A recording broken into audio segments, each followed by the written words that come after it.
Allô? Tu veux jouer avec moi? Qui est-ce? Dis-moi ton nom et je te dirai le mien. Alors certainement pas. C'est quoi ce bruit? Oh, je me fais cuire un peu de maïs et j'allais me regarder un petit film d'horreur. Tu aimes les films d'horreur? Quel est ton préféré? Je sais pas. Mais si, le premier qui te vient à l'esprit. Ah oui!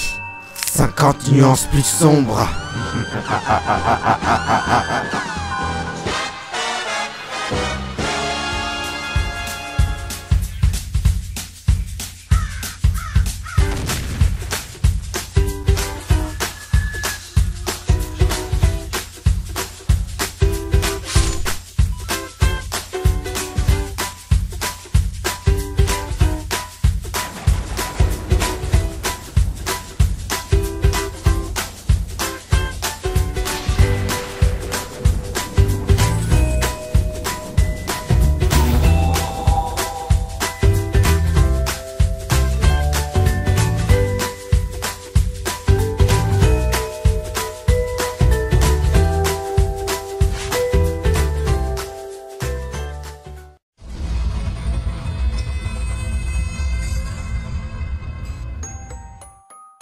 Salut à tous les terriens et bienvenue pour ce deuxième épisode de Criticats. Pour cet épisode, nous sortons des films de possession et des fantômes pour nous aventurer dans un autre genre de film d'horreur. Attends, what?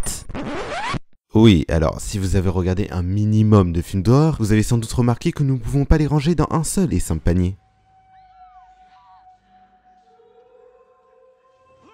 En effet, le cinéma d'horreur regroupe 6 sous-genres bien distincts. Nous avons les films gore où le degré de violence est poussé à l'extrême afin de choquer les spectateurs, ou pas.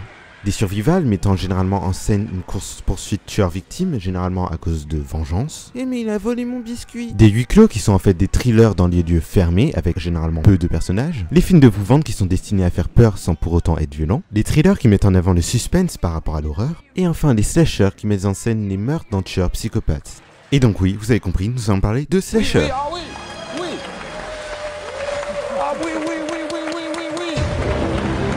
Je me suis laissé emporter. Bref, revenons à nos moutons.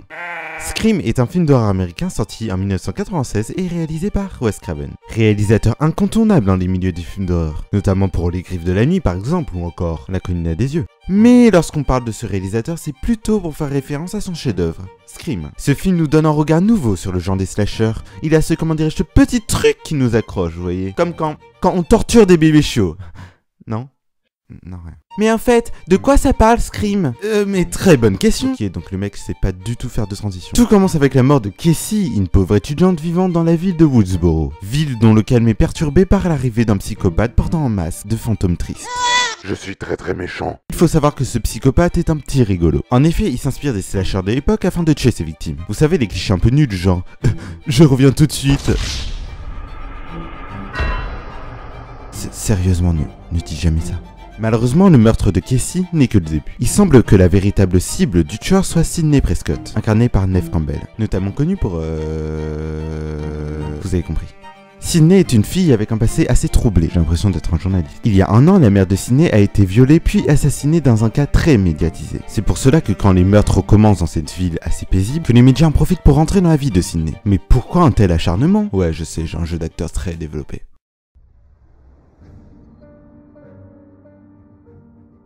Vous pensez sûrement que Scream n'est qu'un film random de slasher avec un psychopathe qui veut tuer des adolescentes. Si, vous pensez ça. Eh ben vous avez tort, justement Scream est un film qui ne cesse de se moquer de lui-même, ou plus précisément de son genre. Dans son œuvre, Craven utilise à la perfection les mises en abîme, et n'hésite pas à utiliser ses personnages afin de leur faire dire toutes sortes de propos désobligeants sur les films d'horreur. Alors que... c'est un film d'horreur. Ce film essaye en quelque sorte de casser l'image de la blonde à forte poitrine qui fait des choix complètement cons qui l'emmènent vers une mort certaine. Justement, Craven utilise ces clichés afin de mettre le public dans sa poche et le faire sourire. C'est ça qui est beau, putain. Justement, j'ai suggéré la présence de mises en abîme dans le film, parce qu'il y en a des tonnes. Sans parler des personnages qui disent mais on n'est pas dans un film. Il y a plus d'une dizaine de références à d'autres films de l'époque. Par exemple... Attention, spoil, alerte. Veuillez vous mettre en position fétale tout en récitant la chanson des Teletubbies en boucle. Merci. Lorsque l'on découvre que le véritable tueur se trouve être Billy, il fait une référence certaine à Carrie lorsqu'il avoue avoir utilisé du sang de porc pour faire croire à ses blessures. Ou encore tout simplement ça. Je crois que c'est assez explicite. LOL. Et puis les fins. Non mais les fins. En fait, je crois que c'est ça qui m'a le plus marqué dans les Scream. Parce qu'à aucun moment on se dit, bah, c'est évident, c'est lui. Bah, ça se voit. Non mais c'est genre des trucs tirés par les cheveux. C'est ça qui est génial. Parce que là, à peine une minute, je vous ai dit qui est le tueur, mais c'est un peu plus compliqué que ça, en fait. Et encore, je parle pas des 3 autres Scream, parce que là, c'est encore pire. Alors, commençons par les points positifs de ce film, parce que je dois avouer... Fun fact. Mais qu'est-ce que tu fais ici? Fun fact. Non mais c'est pas vraiment le moment. Fun fact. Non mais t'as rien compris. Fun fact.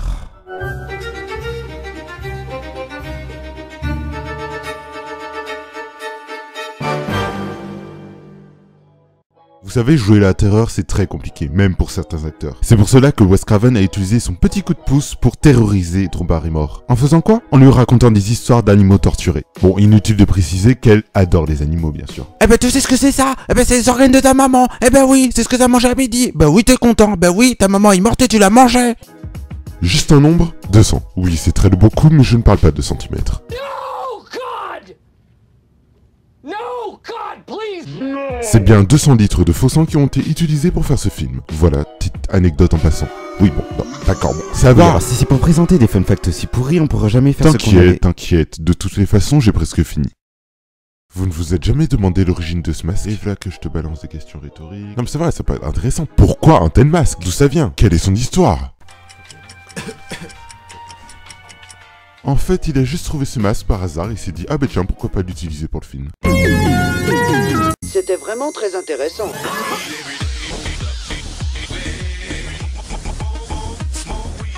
Comme point positif que je peux donner à ce film, c'est qu'il est bien. Non sérieusement, c'est l'un des seuls films d'horreur qui réussit à créer des personnages assez attachants. C'est vrai, c'est triste de voir Sidney Prescott se faire poursuivre par un psychopathe quand même, non? Et puis maintenant qu'on parle du psychopathe, c'est pas non plus un monstre sanguinaire qui dévore ses victimes, hein, c'est juste un humain.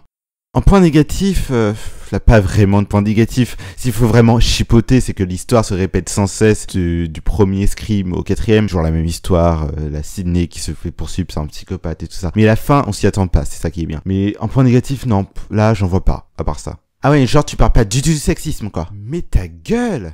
Je suis pas venue ici pour souffrir, ok?